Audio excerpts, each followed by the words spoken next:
Mesdemoiselles, Mesdames, Messieurs, 1 milliard de personnes souffrent de la faim dans le monde. Et ce chiffre pourrait bien augmenter si l'accaparement des terres arables des pays du Sud continue de se généraliser. Ce sont les droits des populations locales, victimes de ce phénomène au caractère impérialiste que je suis venu défendre. En 2050, la population mondiale devrait s'élever à plus de 9 milliards d'habitants. Et cette perspective d'avenir a favorisé le land grabbing dans un contexte de crise alimentaire et agricole. En effet, la Chine, l'Inde, la Corée du Sud, l'Égypte, le Qatar, les Émirats arabes unis, l'Arabie saoudite, l'Afrique du Sud, le Royaume-Uni et même la France investissent par le biais de leurs firmes transnationales dans les terres cultivables de la planète. Selon un rapport d'Oxfam, une confédération d'ONG, 45 millions d'hectares ont été négociés ces dernières années, soit plus de la superficie des Philippines. L'objectif officiel des investisseurs est d'assurer la sécurité alimentaire. Mais officieusement, il s'agit de faire du profit. Du profit. Toujours du profit.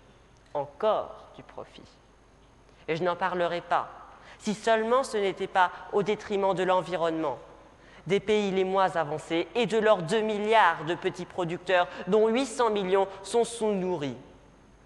Car il faut savoir, Mesdemoiselles, Mesdames et Messieurs, que ces accaparements de terres ont lieu dans les pays les plus pauvres du globe, parfois même dépendants de la solidarité internationale et de l'aide alimentaire. C'est le cas de l'Éthiopie. L'Afrique subsaharienne est la région la plus touchée par ce néocolonialisme massif. Mais peut-on dire touchée lorsque ce sont les propres États hôtes qui louent, vendent, voire donnent des milliers d'hectares? Ces achats ou locations à long terme sont-ils bénéfiques à leurs ressortissants? Non. Et en aucune manière. Au prix où l'Éthiopie loue l'hectare à l'année, à savoir $1, le gouvernement ne pourra même pas construire 10 écoles. Et c'est autant de terres en moins pour nourrir les habitants. Mais les gouvernements concernés ne semblent pas se soucier de leur sort. Ils se moquent bien de savoir qui vit sur les territoires qu'ils mettent sur le marché mondial. Ainsi, les terres que les paysans cultivent, les terres qu'ils ont héritées de leurs pères, les terres sur lesquelles ils ont versé tant de sueur à la tâche, les terres qui nourrissent leurs familles et leurs villages leur sont volées. Ce qui est contraire à l'article 17 de la Déclaration universelle des droits de l'homme, stipulant que nul ne peut être arbitrairement privé de sa propriété.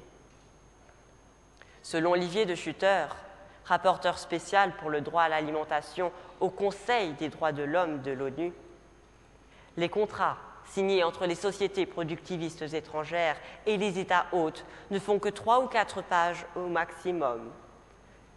Peu sont adressés aux populations locales. Beaucoup sont opaques et laissent une totale liberté à l'investisseur quant à la forme de l'exploitation des terres et au sort des habitants touchés. Dans cette ruée vers la terre, les bénéficiaires seront les investisseurs publics ou privés qui sécurisent leur production, et non les États hôtes qui verront s'échapper de nouveau leurs ressources naturelles. De plus, ces États légalisent leur colonisation. Un pays qui ne prend pas conscience de la valeur et de la richesse de son territoire se condamne à devenir une colonie. Les frontières des pays du Sud pourraient donc bien être redessinées. Mais le land grabbing ne s'arrête pas à l'Afrique. Il a également contaminé l'Europe de l'Est, l'Amérique centrale et l'Amérique latine. La société française Tereos, par exemple, s'est implantée au Guatemala. Toutes ces transactions foncières ont un point commun. Elles se font au détriment des paysans et de leurs droits qu'il faut impérativement protéger. Ces agriculteurs voient arriver des tracteurs et autres machines modernes s'emparer des sols et des sources, les privant ainsi des récoltes et de l'eau. Les conditions de vie déjà précaires de ces petits exploitants agricoles sont aggravées à cause du non-respect du droit à la propriété. Certes, certaines sociétés se vantent de créer de l'emploi, mais les personnes embauchées reçoivent de si bas salaires qu'elles ne peuvent même pas acheter ce qu'elles produisent. Quel avenir reste-t-il alors à ces pauvres paysans? Sinon la faim, puis l'exode, puis la prostitution ou la mort. Quelles solutions autres ont-ils, à part habiter dans des bidonvilles et mendier, ou se retrancher sur des sols arides où rien ne peut pousser? Pourquoi l'Afrique, si riche, doit-elle être sempiternellement le théâtre du désespoir, de la pauvreté et de la misère? Tout ceci, mesdemoiselles, mesdames et messieurs, n'est pas conforme à l'article 3 de la Déclaration universelle des droits de l'homme, garantissant le droit à la vie, à la dignité et à la sûreté de sa personne. Quelle belle réalité que celle du monde de l'agrobusiness, nourrir en affamant. Alors je vous demande si ce traitement infligé injustement est digne de l'homme. Imaginez-vous vivre avec une faim constante et meurtrière. Imaginez-vous vivre dans des bidonvilles à attendre que la mort vous prenne. Eux n'ont pas d'autre sort que celui-là. Eux sont condamnés à vivre dans la puanteur des quartiers insalubres. Eux ne croient pas en un futur meilleur. Ils savent juste que le malheur et la faim existent. Sachez qu'un jour, nous aurons faim également. Les sociétés productivistes surexploitent les terres arables en question. Elles épuisent les sols, assèchent les nappes phréatiques, déboisent les forêts. Elles utilisent des pesticides et des engrais chimiques, nuisant à toute la biodiversité dont nous faisons partie. Un quart des surfaces de la Terre est menacé de désertification et la moitié des terres cultivables subit des dégradations. Comment continuer à nourrir l'humanité si après avoir été exploitées, les terres arables ne peuvent plus rien produire? Comment vivrons-nous si l'eau que nous buvons est polluée? Arrêtons d'exproprier paysannes et paysans sous prétexte que leurs rendements sont trop faibles. Mettons-nous à l'heure du développement durable en accordant à l'agriculture vivrière une place d'importance. Donnons-lui des outils modernes, elle n'en sera que plus performante. Si le land grabbing continue de se généraliser, non seulement c'est l'avenir de millions de petits producteurs que nous détruisons, mais les famines dans les pays du Sud vont s'accroître.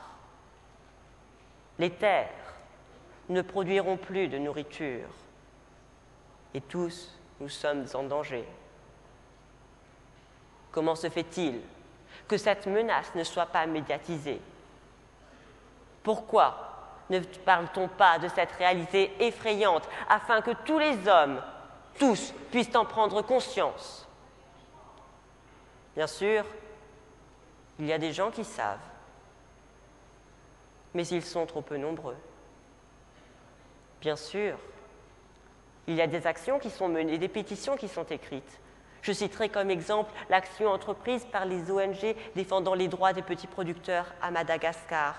Elles ont manifesté leur mécontentement face au projet du conglomérat sud-coréen Daewoo qui prévoyait de cultiver intensivement du maïs sur la moitié du pays. Mais des actions de ce type sont trop peu nombreuses.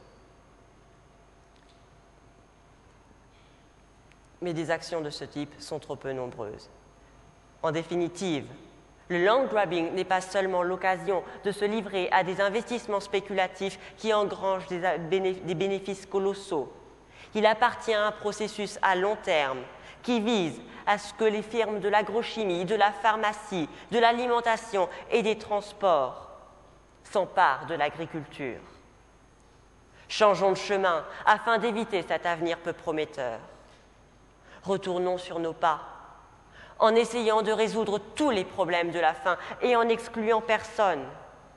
Dans chaque État, il faut adopter un système d'agriculture plus juste, plus écologique, à échelle nationale et non planétaire. Protégeons les droits universels des petits paysans. Privilégions un système qui garantit l'avenir de l'homme et assure la sécurité alimentaire de tous. La mondialisation a ses limites. Il est immoral d'acheter le droit de mourir de faim. C'est pourquoi, ici, dans un mémorial de la paix et des droits de l'homme, je dénonce la mort programmée de millions de petits exploitants agricoles.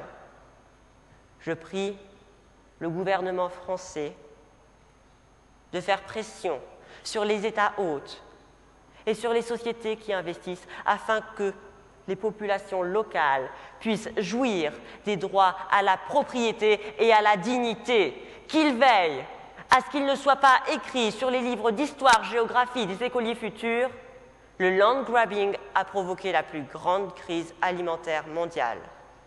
Merci. Merci François de Rose.